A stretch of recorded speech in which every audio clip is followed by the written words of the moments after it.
You're rich, you're crazy about Formula One, and your dream is simple. Hey, I want to sit next to Max Verstappen while he races at 300 kilometers per hour. Yes! But here's the problem. You can't, because every single Formula One car in history has only one seat. Why? Why is F1 so strict about this? Why not add a passenger seat, like rally cars or sports cars? Today, let's jump into the history, the facts and the secrets behind why F1 cars only have one seat. And I'll also tell you about the secret two-seater F1 cars that actually exist, but almost nobody knows about. To understand why F1 cars have one seat, we need to go back to the very beginning. The first Formula One World Championship race was held in 1950 at Silverstone, UK. And even back then, the cars were designed for just one driver.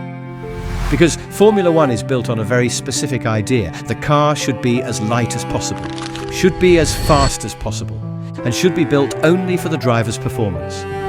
Adding a second seat would ruin everything. More weight, more space, more drag.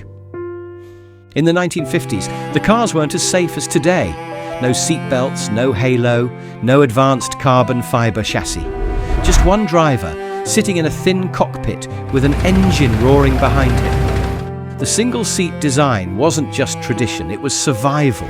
Every gram, every inch of space mattered. And so, from the very first race in 1950, the DNA of Formula One was set. One driver, one seat, one mission. Now let's talk about speed. In Formula One, weight is the enemy. Every extra kilo can cost tenths of a second per lap. And in F1, a tenth of a second can decide if you start on pole position or in the middle of the grid. Let's imagine. If you add a passenger seat, that's at least 50 to 70 kilograms extra for the seat and safety equipment. Add a human passenger, another 60 to 90 kilograms. That's like driving with a whole refrigerator strapped to your car. Do you think Lewis Hamilton wants to drag a fridge around Monaco? Absolutely no. F1 is about building the lightest, fastest machine possible. That's why the seat is custom made for each driver. It's molded to their body like a glove. It's not even a normal chair. It's more like a carbon fiber bathtub shaped just for them. There's no room for anyone else. And even if there was, the engineers would scream, okay, so weight is one reason. But here's another big one, aerodynamics. Formula One cars are designed to cut through the air like a knife. The whole body is built around airflow, keeping the car stable at high speed, pressing it down on the track so it doesn't fly off in corners. That's why F1 cars have wings, barge boards, diffusers, and all those strange shapes. Now imagine putting a second seat next to the driver. That means the cockpit has to be wider. And if the cockpit is wider, the airflow gets messy. Messy airflow is like trying to run fast while holding an open umbrella. You're not going anywhere. In fact, F1 teams spend hundreds of millions of dollars every year just to make sure their car is aerodynamic. They test every tiny detail in wind tunnels. Even the driver's helmet is shaped to reduce drag. So, yeah, a second seat would be a disaster. It would be like opening a window on an airplane mid-flight. And now, the most important reason, safety. Formula One is one of the most dangerous sports on Earth. Cars go 300 kilometers per hour, corner with forces up to 6G, and sometimes crash with unbelievable violence. That's why the cockpit is built like a survival cell. Around the driver, you have carbon fiber chassis, energy-absorbing crash structures, the halo device protecting their head, fireproof suits and helmets. It's all designed for one person. If you add another seat, you'd need to double the safety features, and that's just not realistic at these speeds.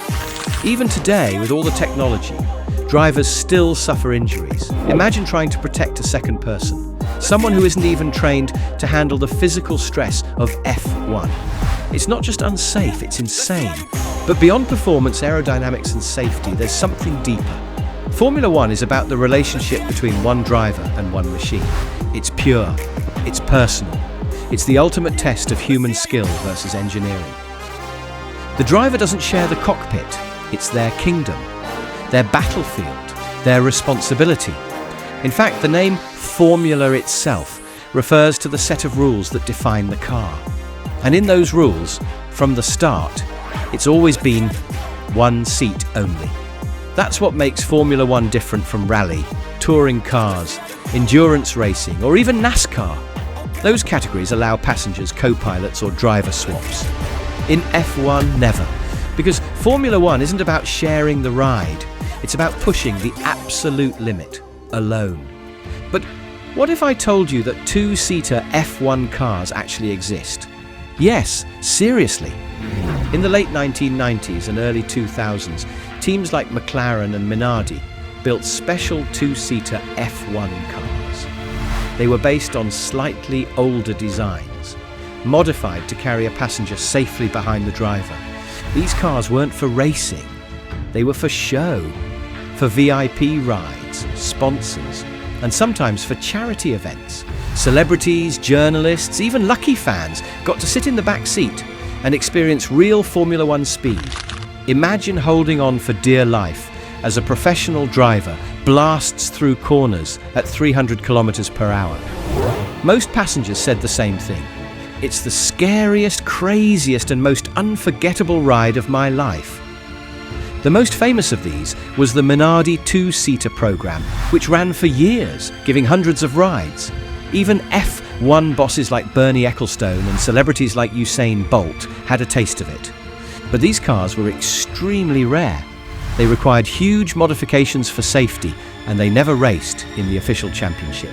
So, yes, two-seater F1 cars exist, but they're more like unicorns. You'll almost never see them in real competition. What about the future? Could Formula One ever allow two-seat cars? The answer is almost certainly no. Modern F1 is more extreme than ever. Cars are faster, lighter, and safer, but only because the design is laser-focused on one thing: performance for one driver. Adding a second seat would destroy that balance. It would break the DNA of Formula One. However, for fans who dream of riding in an F1 car, there's hope. Some teams and racing experiences still offer rides in those special two-seater cars. It's rare, it's expensive, but it's the closest you'll ever get to being in a real F1 cockpit. Because everything, history, performance, aerodynamics, safety, and tradition, points to it. One seat isn't a limitation, it's the essence of Formula One. It's what makes it unique. One driver, one car, one shot at glory, and yes, the idea of riding shotgun with Verstappen or Hamilton is exciting, but maybe that's part of the magic. Formula One is a dream that belongs only to the driver. Formula One isn't about sharing the ride, it's about conquering it alone.